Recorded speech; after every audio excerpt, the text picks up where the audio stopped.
use of 2 months and timed it by, you know, the number of months that the service is available, but that we haven't. We were just glad of the one that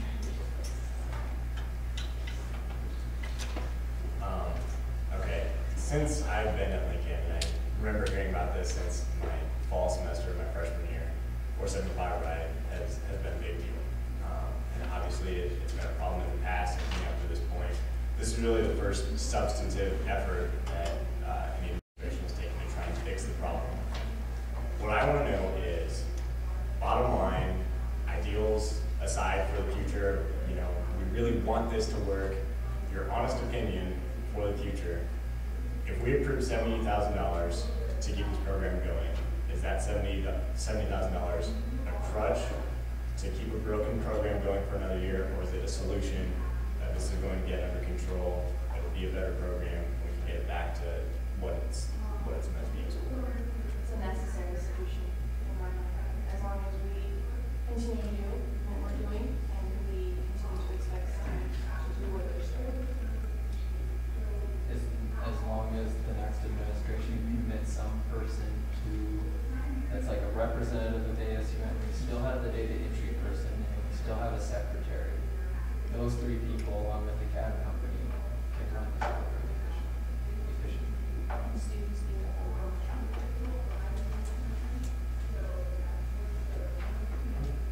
Look at these numbers they put on this sheet. Not to downgrade what it's saying. Has it been reviewed by either party? Because like if I great for long school union, I think that'd be great. Because I know there's that UC Indiana.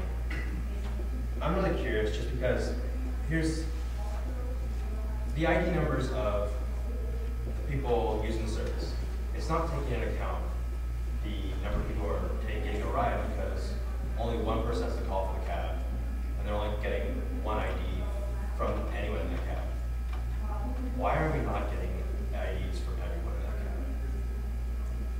I will say that just the cab company in general does not provide great data as far as that goes. I will, I said before that the numbers of riders or per ride is grossly underestimated. Even from last year, we just don't get that data. We're working on trying to get that data from the cab company. So they're supposed to put the number They're of supposed to put students, the number of students, but not the NUID of each person. Because granted, they're supposed to go to the same address. Marlon just said we've never asked for that, and I will say that our relationship with the CAD company is ongoing. It's something we're continuing to work on. Brian and I have a meeting with the CAD company, I think Aaron, Wheeler, and everyone who wants to, at 4 o'clock on Monday to hammer out these things and hold them accountable for their end of the contract too. So, you know, as we're identifying these things, we're writing them down, and they're definitely on the agenda for Monday. So that, like, better accountability for filling up the CAD tickets is certainly high. For this ID numbers, it's because there's ways around. I mean, first of all, these numbers are skewed because we don't have everyone's numbers. For all we know, I mean, this could just be one rider, like trips, or there could be numerous people in it who are rotating around using different people's IDs to get it. simply rides, not numbers. Right, these numbers, exactly. And the problem that we run into is, what if we have an individual who gets a ride, like uses the service, but they have a friend with them, the friend doesn't get the ID check, they're either not a student here, they got exempted from that fee. We're, as students, funding something that isn't going to the use of students in that situation. We don't really have a ton of evidence that shows that that's occurring all the time. In fact, we have no evidence that that's occurring all the time. The only way we know that that's happening is when students tell us. And I mean, if you're taking it with your non-UNL friend, you're not going to tell us that you did that.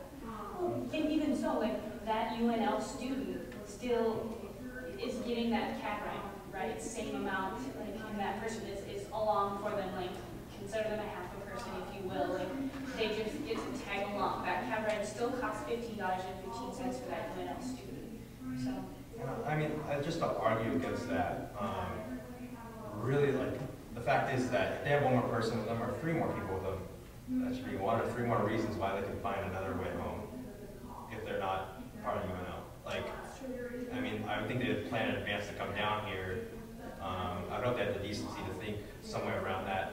We don't, I mean, except in the union, you can't really go to any of our CFP funded services and expect service unless you're paying that fee. And to allow this to happen, like, I honestly feel that the repeat ridership could decrease by a lot. Now, if it's a number situation where there's too many numbers to input, because just on the sake of Aaron's behalf, you know, if they need you guys need someone else to hire to look into this, I would very seriously be intrigued by it, and I support that. The reality is that even if you get someone who fakes their ID, or say they lost their ID, or would give you a fake student ID, why not just impose literally a harsh punishment on everyone in that car, saying you're in violation because not everyone's a student here, we can't guarantee everyone's a fee, and basically charge them the cost of the cab, and if they want, they can come contest it, or they can just push the bill onto their friend. We are going to meet with the cab company, and we're going to discuss options, because like what they have to put on that ticket does matter, because cabs make more money by going quicker. So we have to negotiate whatever we have them put on that ticket with them. From there, what we do with that information, I think would remain to be seen. I think that we would look at it, we would analyze the data, see what it tells us, but I don't think that, I mean, we can take advice from CFA about what to do with that data, but I don't think that I'm not in any position to say what we would actually do with that data as far as imposing punishments or charging people.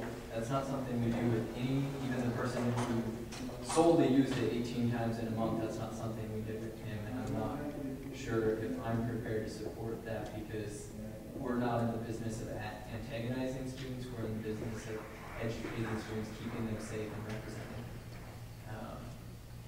And I would also just say, I mean, this is based on no evidence. This is purely hypothetical that that sort of situation is happening.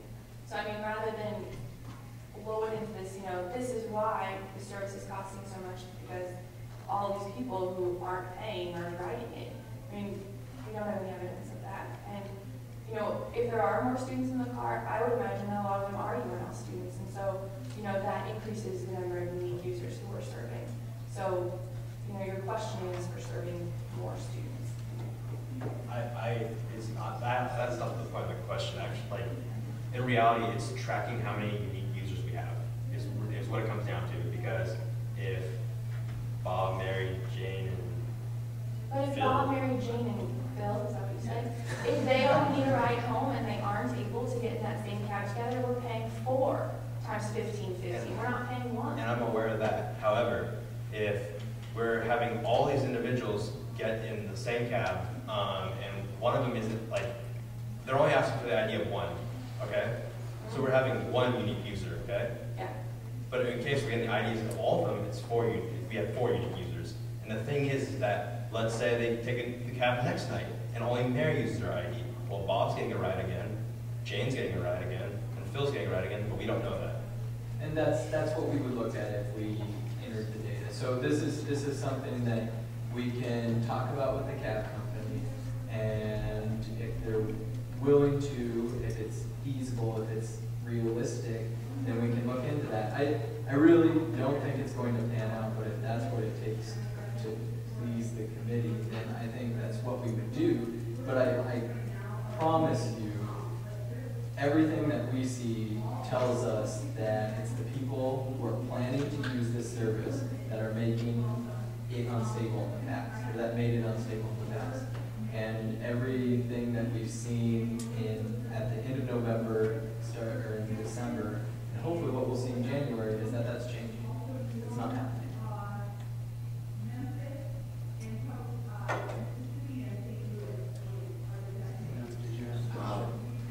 Comment, but a question. One, I'd like to applaud this year's administration for trying to take steps to curb the abuse.